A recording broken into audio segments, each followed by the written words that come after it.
हिंदी साहित्य सागर चैनल में आप सबका स्वागत है। मेरा नाम जंगीर सिंह है। यदि आप यह वीडियो पहली बार देख रहे हो तो मेरे चैनल को सब्सक्राइब, लाइक और शेयर ज़रूर करें ताकि मेरे चैनल की वीडियो आपको सबसे पहले मिले और आपकी पढ़ाई अच्छी तरह से हो जाए।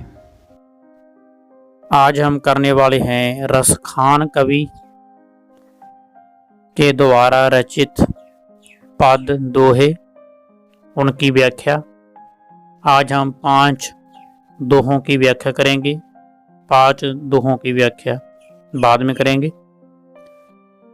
तो शुरू करते हैं। प्रसंग व्याख्या में क्या होता है? प्रसंग व्याख्या में बेटा सबसे पहले प्रसंग होता है, उसके बाद व्याख्या होती है, उसके बाद विशेष होता है। ये 3 बातें लिखनी होती हैं हमने सप्रसंग व्याख्या में। तो सबसे पहले हम प्रसंग, इनके 10 दोहे हैं। 10 दोहों का एक ही प्रसंग बनाएंगे जिसे आपने ध्यान पूर्वक सुनना है। तो प्रसंग में सबसे पहली बात होती है कि ये कौन सी कक्षा में से दोहा लिया गया है। दूसरी होती है कौन सी किताब में से लिया गया है। तीसरी होती है इसका कवि कौन है। 3 बातें आपने ध्यान में रखनी है प्रसंग में कि क्लास कौन सी है, फिर किताब कौन सी है, फिर कवि कौन सी हैं, जो रचना रची गई है उनके कवि कौन से हैं। तो शुरू करते हैं। प्रसंग में आपने लिखना है कि यह दोहा हमारी पाठ्य पुस्तक BA सैकड़ सेमेस्टर 3 की रीति सौरभ जो हिंदी की किताब है उसी में से लिया गया है। इसके संपादक डॉक्टर राम सज्जन पांडे जी हैं और रसखान के द्वारा यह दोहा रचित है। इसमें गोपियों और श्री कृष्ण जी की प्रेम लीला का, भक्ति भावना का वर्णन किया गया है। इसमें कवि ने श्री कृष्ण के प्रति अपनी भक्ति भावना को व्यक्त करने की कोशिश की है। तो यह बात आपने सभी रसखान के प्रसंगों में, सभी छंदों में लिखनी है। दूसरा है सप्रसंग व्याख्या। कवि कहते हैं, मनुष्य हों तो वही रसखान बसों, ब्रज गोकुल गांव के गवारन। यदि मैं मनुष्य पैदा हूं तो मैं इतना परमात्मा मुझे बना दे कि मैं गोकुल गांव में ही गवारा बनूं। तो हे भगवान मुझ पर दया कर। यदि मैं मनुष्य पैदा हूँ, मनुष्य हों तो वही रसखान बसों ब्रज। मनुष्य पैदा हूँ तो ब्रज में रहूं, गोकुल गांव में रहूं ग्वाला बनकर। जो पशु हों, यदि मैं पशु बनूं, यदि आप मुझे पशु बनाएं तो कहाँ बस मेरी, तो मेरी बस में तो कुछ नहीं है। फिर मैं क्या करूं? चारों नित्य नंद की देनु मजारना। हे प्रभु मुझे नंद की गाय बनाना। देनु होता है गाय बनूं और वहां गोकुल में ही चरना शुरू कर दूं। पाहन हो तो वही गिरी को, जो दरियो कर छतर पुरंदर धारण। यदि मैं पाहन होता है पहाड़, यदि मैं पहाड़ बनूं, पाहन बनूं, पत्थर बनूं, चट्टान बनूं, पर्वत बनूं, तो मैं वह पर्वत बनूं जो श्री कृष्ण जी ने अपनी उंगली पर धारण किया था और वर्षा से पूरे गांव को बचाया था। जो खग हों तो विसेरो करो, मिल कालिंदी कूल कदम्ब की डारन। कालिंदी होता है जमुना नदी, कूल का अर्थ होता है किनारा, डारन होता है डालियां। जो खाग हूं, खाग का अर्थ है पक्षी। यदि मैं पक्षी बनूं तो विसेरा करूं। कहाँ विसेरा करूं, कहाँ रहूं? मिल कालिंदी, जमुना नदी के किनारे में रहूं, उनके किनारे में रहूं, उनकी डालियों पर हूं। कदम्ब की डारन, कदम्ब का ये वृक्ष का नाम है।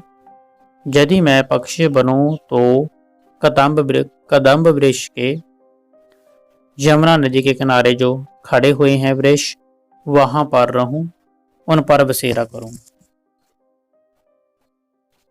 जाल लकुटी अरु कामरिया पर राज तिहु पुर को ताज डारों। यदि मुझे, लकुटी का अर्थ होता है लकड़ी, कामरिया का अर्थ है कंबल।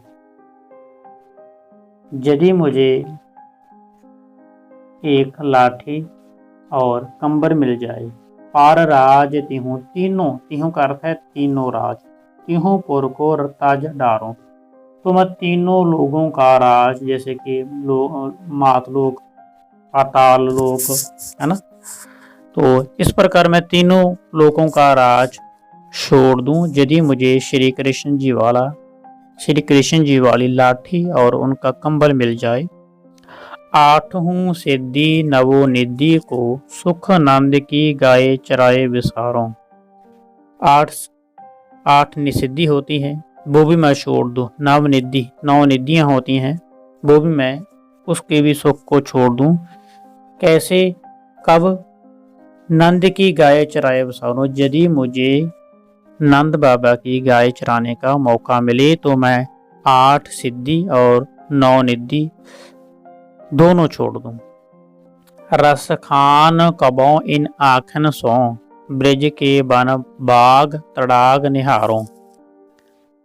हे प्रभु, रसखान जी कहते हैं कि हे प्रभु, मैं ब्रज के क्षेत्र के बनों, ब्रज के क्षेत्र के बनों, बागों, तड़ाग का अर्थ है तालाब, तालाब को अपनी आंखों से कब देखूंगा। निहारूं का अर्थ होता है देखना।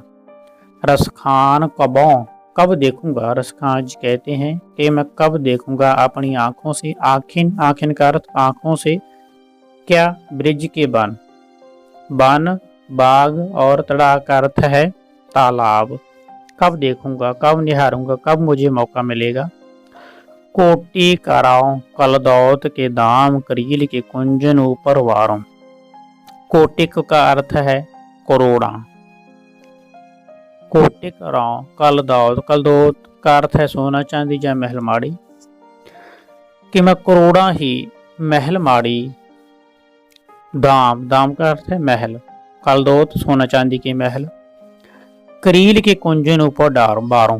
करील का अर्थ होता है कांटों वाले वृक्ष जो ब्रज में है, कि मैं ब्रज में जो ब्रज के कुंजन वाले वृक्ष हैं, कांटों वाले वृक्ष हैं, उन पर करोड़ों ही महल और महल के दाम बार सकता हूँ यदि मुझे वो वृक्ष में रहने का, वो कांटों वाले वृक्ष में गोकुल धाम में रहने का मौका मिले।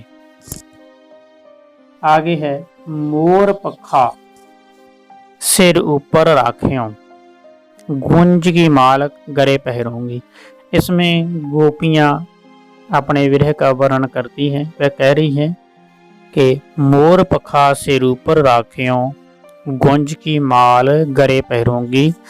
गोपियां कहती हैं कि मैं श्री कृष्ण के सिर पर रखा हुआ मोर पंख अपने सिर पर धारण कर लूंगी, अपने सिर पर रख लूंगी। ओड पतंबर लैल कोटी बन गोदन गवारन संग फिरूंगी। जो श्री कृष्ण के पीले वस्त्र हैं वो मैं ओढ़ लूंगी, और उसकी जो लुकुटी है, लुकुटी का अर्थ है लकड़ी, जो गऊओं को चराने के लिए रखी हुई है, वो भी मैं ले लूंगी। गवारन संग फिरूंगी, और जो गवारन के ग्वाले हैं उनके संग रहूंगी श्री कृष्ण के लिए। गोपियों का यह वर्णन है। बाव तो बोहे मेरो रसखान, सो तेरे कहे सब स्वां करूंगी। है मेरे कृष्ण, मैं तुम्हें बा जाऊं, तुम्हें अच्छी लगूं, तुम्हें प्रिय लगूं, जो जैसा आप चाहें मैं वैसा ही स्वांग रचूंगी, वैसी ही मैं कपड़े पहनूंगी, वैसा ही मैं अपना रूप बनाऊंगी। या मुरली दर की अदरान दरी, अदराना दरूंगी। लेकिन मैं हे मुरलीधर, हे श्री कृष्ण, जो आप मुरली बजाते हैं, अदरान का अर्थ होता है जैसे कि अपने होठों पर रखना, अदरा या अदरान, कि मैं अदरान दरी अदराना दरूंगी। जो मुरली आपने अपने होठों पर रखकर बजाई है वो मुरली को मैं कभी भी अपने होठों पर नहीं रखूंगी। गोपी उसे सौती समझती है अपनी, इसलिए मैं कभी भी अपनी सौत मुरली को, बांसुरी को नहीं अपने होठों पर रखूंगी। सोहत है चंदवा सिरमौर कै, जैसी सुंदर पाग कसी है, तैसी गोरज बाल विराजित, जैसी ही बनवाल लसी है। रसखान कवि जी लिखते हैं कि श्री कृष्ण के सिर पर जो मोर पंख सुशोभित हो रहा है, हमें दिखाई दे रहा है, वह इस तरह लग रहा है जैसे कि किसी ने सुंदर पगड़ी बांधी हो। सोहत है चंदवा सिरमौर के, जैसी सुंदर पाग कसी है। कवि जी कहते हैं कि श्री कृष्ण के सिर पर मोर पंख इतना अच्छा लग रहा है, चंद्रमा की तरह लग रहा है, जैसे कि एक सुंदर पगड़ी पहनी हो। तैसी गोरज, गोरज का अर्थ होता है गाय के खुरों से उड़ने वाली दूध। तैसी गोरज बाल विराजित, तैसी ही बनवाल लसी है। उसी प्रकार जैसे कि एक गाय होती है, गायों की जो दूध होती है, पैरों की दूध, खुरों की दूध होती है, उनके सिर पर, माथे पर लग गई है, तिलक के समान लग गई है, ही बनवाल लसी है। और ऐसे उसके हृदय में ऐसे लग रहा है कि बनमाला पहनी हुई हो। रस खान विलोकत बौरी बई, द्रिंग मूंद के ग्वाल पुकार हंसी है। रसखान कवि जी कहते हैं कि गोपियां बावली हो चुकी हैं। रसखान विलोकत बौरी, बौरी होता है बावली हो जाना, बेद्रिंग मूंद के ग्वाल पुकार हंसी है, और अपने ग्वाले श्री कृष्ण जी को पुकार रही हैं और हंस भी रही हैं। कवि जी कहते हैं कि जो गोपियां हैं वो श्री कृष्ण के भक्ति में, प्रेम में, प्यार में पागल हो चुकी हैं और आंखें मूंद कर, आंखें बंद करके हंस रही हैं। खोल री घूंघट खोलो कहाँ, वह मूरत नैनन माज बसी है। वह कहती हैं कि मैं आँखें कैसे खोलूं, अपनी अखियां कैसे खोलूं। खोल रही घूंघट, मैं अपना घूंघट कैसे उठाऊं, खोलूं कहाँ, कैसे खोलूं। वह मूर्त नैन माज बसी है, श्री कृष्ण की मूर्त तो मेरे नैनों में बस चुकी है। अखियां सो सकाई मलाई, हिलाई रिजाए हियो बरबो। कवि रसखान जी लिखते हैं कि श्री कृष्ण और गोपियों की आंखों से आंखें मिल गई हैं। एक नायक की नायिका से आंखें मिल गई हैं, वह एक दूसरे पर रीझ चुकी हैं। अखियां सो सकाई मिलाए, हिलाई रिजाए हियो बरबो। एक दूसरे पर रीझ चुके हैं। बत्तियां चित चोरण चेटक सी, रस चारो चरित्रण उचरवो। बत्तियां का अर्थ है बातें, चित्त मन। जो श्री कृष्ण की बातें हैं वह गोपियां कहती हैं कि उनके चित्त को रिझा रही हैं। उन्होंने ऐसा जादू कर दिया है कि वह उन पर मुग्ध हो गई हैं, नायिका के मन को चुरा कर ले गई हैं, उसकी रसीली बातों में वह लीन हो गई हैं। चेटक सी रस, रस रसीली, चारू चरित्रन उचरबो। उनकी रसीले बातों में वह लीन हो गई हैं, रीझ गई हैं। रसखान के प्राण सुधा बरब्यो, अदरान पैत्यों अदरा दरब्यो। रसखान कवि जी लिखते हैं कि एक नायिका के अदर का अर्थ है होंठ, होठों पर होठ रखते हैं तो उसे सुधा, सुधा का अर्थ होता है अमृत, उसे अमृत, उसके प्राणों में अमृत सा आभास होता है। रसखान के प्राण सुधा बरयो। रसखान जी कहते हैं कि गोपियों के प्राण इस प्रकार हो गए हैं जैसे कि उनके प्राणों में अमृत भर दिया गया है। अदरान पै द्यों अदरा दरब्यो। एक होठों पर होठ लगने से ऐसा लगता है कि जैसे प्राणों में अमृत आ गया है। इतने सब मैन के मोहनी यंत्र पे मंत्र बसी कर सी कर ब्यो। रसखान जी कहते हैं कि मैन का अर्थ है कामदेव। कि कामदेव के यंत्रों मंत्रों के द्वारा श्री कृष्ण जी ने नायिका को अपने वश में कर लिया है। अर्थात श्री कृष्ण जी ने अपनी गोपियों को कामदेव के द्वारा अपने बस में कर लिया है। यंत्र पे मंत्र वसी कर सी कर जो अपने बस में कर लिया है। यह तो था ये बेटा व्याख्या, पहले प्रसंग था। अभी विशेष है। विशेष में आपने 4-5 बातें याद रखनी है जो आपने हर बार लिखनी है। जैसे कि कवि की श्री कृष्ण के प्रति अनन्य भक्ति भावना व्यक्त होती है, ये एक पॉइंट हो जाएगा। दूसरा, ब्रज भाषा की यहाँ कोमलकांत पदावली का प्रयोग किया गया है। दूसरा और तीसरा हो जाएगा ब्रज भाषा का यहाँ पर सरस सहज प्रयोग किया गया, क्योंकि जी इनके जो दोहे हैं उसमें सभी में ब्रज भाषा का ही प्रयोग है। आगे 4 नंबर पर आ जाएगा माधुर्य गुण तथा श्रृंगार रस भी इस पदावली में, इस छंद में विद्यमान है। माधुर्य गुण, माधुर्य का अर्थ होता है मीठा, मीठे गुण और श्रृंगार रस, क्योंकि इनकी जो जितनी भी रचनाएं हैं, जितने दोहे हैं वो श्रृंगार रस से भरपूर हैं। तो माधुर्य गुण तथा श्रृंगार रस इसमें विद्यमान है। स्वयं छंद में गेयता भी विद्यमान। गेयत का अर्थ होता है गाया जाता है। जो छंद है इनके वो सभी के सभी गाए जाने वाले छंद हैं। तो आज के लिए बेटा इतना ही। कल हम करेंगे आगे जो दोहे बचे हैं।